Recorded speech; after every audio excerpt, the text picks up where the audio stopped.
Hello mga Mars! For today's video, gumawa ako ng ice cream cake. Ayan. Gumamit lamang tayo dito ng dalawang ingredients. Ayan guys, gatas lang yan, creme densada at saka Pudgy bar. So, ayan lang ang ating gagamitin para sa ating ice cream cake. So, ayan, babalatan na natin yung ating mga Pudgy bar.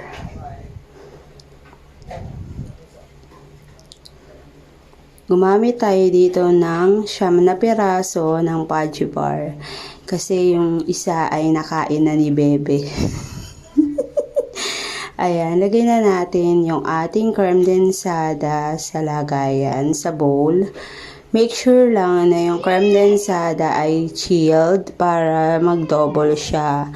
Kung makikita nyo, yung akin ay medyo lumambot na siya, kaya hindi ko na siya napadouble ng husto. So, carry lang naman yan, lalo doon sa mga walang mixer. Yan, pwede rin naman gamitin yan.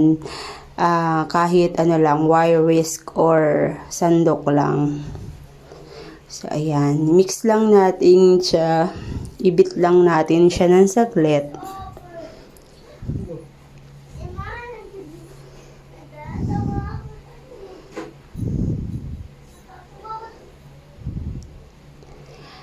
Pagkatapos nga, ayan, i-assemble na natin siya. Lagyan lang natin ng konting cream yung lalagyan natin. Tapos, tsaka natin ilalagay yung mga Pudgy bar. So, ayan, hindi ko na hinati yung Pudgy bar kasi nadudurog siya. So, ayan, 6 na piraso yung kasya dyan sa container na yan.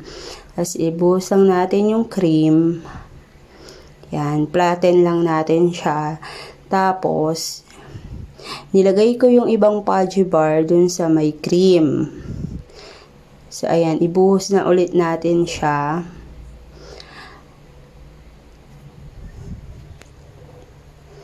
At pagkatapos nga niya, lalagyan na natin siya ng toppings. Ang ginamit ko pa rin dyan ay yung Pudgy bar na dinurog kasi wala pala ako nung ibang gagamitin ko sana na toppings. Pero carry pa rin yan. So, ayan. Gumamit lang ako ng kamay dyan. Pero malinis naman yung aking kamay. At dahil iyan naman ay pangkain lang namin. So, hindi na po ako nagsilan. Diba po? So, ayan. After nyan, yan na siya. Okay na siya guys. Tapos ilalagay lang natin siya sa freezer.